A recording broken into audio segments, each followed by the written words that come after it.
Oke teman-teman, selamat datang kembali. Hari ini kita bakal ngobrolin salah satu unit yang paling sering diremehin di Age of Empires 2.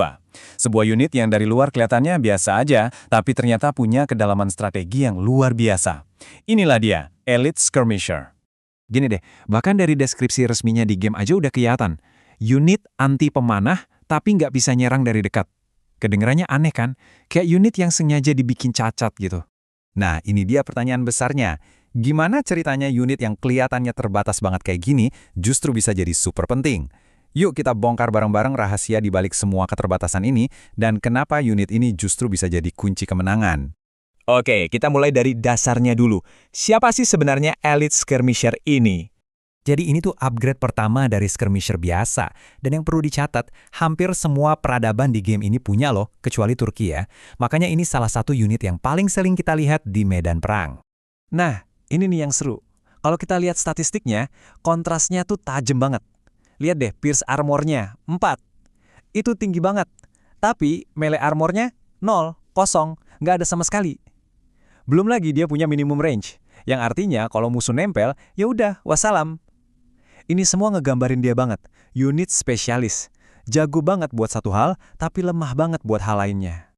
Sekarang, kita masuk ke konsep yang jadi jantung ekonomi game ini, di mana skirmisher ini perannya unik banget. Siap-siap ya, karena ini benar-benar sebuah paradoks. Ini dia, poin paling pentingnya. Kuncinya di sini, unit ini sama sekali nggak butuh emas.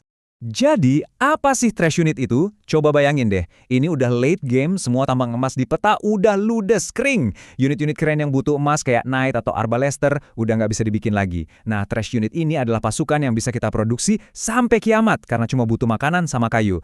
Dan di game yang panjang, bisa terus-terusan bikin pasukan itu, penting banget.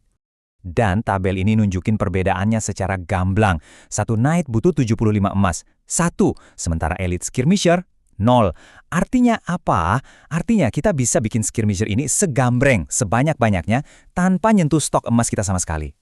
Ya, tapi harganya yang murah itu ada bayarannya. Dia emang jagoan kalau lawan pemanah, tapi lawan unit lain hancur lebur. Lawan kavaleri, infanteri jarak dekat, apalagi mesin-mesin kepung, jangan harap deh. Tapi, disinilah ceritanya jadi menarik.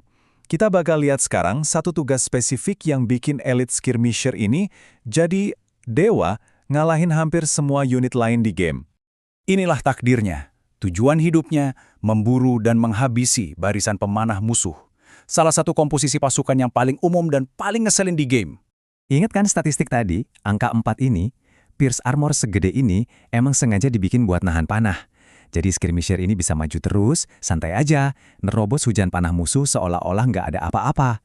Dan ini dia balasannya. Dia nggak cuma tahan banting, tapi juga nyerangnya sakit banget, khusus buat pemanah. Bonus serangan plus 4 ini gede banget loh. Cukup buat ngerobek-robek formasi pemanah dalam sekejap mata. Seperti yang dibilang di sini, kombinasi serangan bonus dan pertahanan tebelnya bikin dia jadi senjata pamungkas ngelawan siapapun yang ngandelin pemanah. Intinya, dia adalah alat yang sempurna buat satu pekerjaan. Oke, dan sekarang kita sampai di puncak cerita si kuda hitam ini. Momen di mana trash unit ini berubah jadi monster penentu kemenangan di akhir-akhir permainan. Coba bayangin skenarionya ya. Udah menit ke-60, late game, emas itu udah kayak barang langka.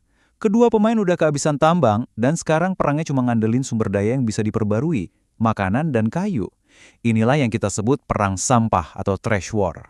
Nah, disinilah skirmisher bukan lagi unit ecek-ecek. Dia jadi rajanya. Kenapa? Karena nggak butuh emas, jadi bisa dibikin banyak banget.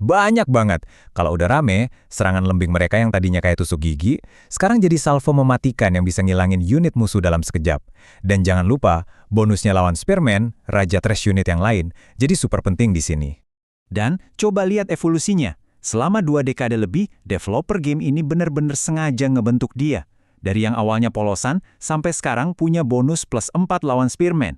Ini bukan kebetulan, ini bukti kalau peran unik skirmisher di late game itu emang penting banget dan sengaja didesain begitu. Jadi skirmisher itu unit serbaguna. Tapi seberapa serbaguna? Nah, ayo kita lihat gimana tiap-tiap peradaban ngasih bumbu unik mereka ke pelempar lembing kesayangan kita ini. Beberapa peradaban fokusnya ke ekonomi biar bisa bikin lebih banyak lagi. Kayak Byzantines, lebih murah 25%. Koreans, biaya kayunya dipotong setengah. Vietnamese, darahnya lebih tebal 20%. Terus Aztecs, bikinnya 15% lebih cepat. Intinya cuma satu, banjiri musuh. Nah, yang lain lebih gila lagi. Mereka ngubah cara mainnya secara total. Skirmishernya Dravidian, nyerangnya 25% lebih cepat. Inca, punya teknologi yang bisa ngilangin kelemahan minimum range mereka. Gila kan? Maya, bisa nembak 2 proyektil sekaligus. Dan Vietnamese, mereka punya upgrade spesial jadi Imperial Skirmisher. Ini udah bukan skirmisher biasa lagi, ini monster. Jadi, Elite Skirmisher ini ngajarin kita satu hal penting soal desain yang cerdas. Sesuatu yang kelihatannya kayak kelemahan, yaitu terlalu spesialis, justru jadi kekuatan terbesarnya kalau situasinya tepat.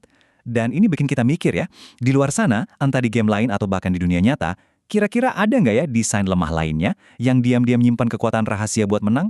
Makasih banyak sudah menyimak.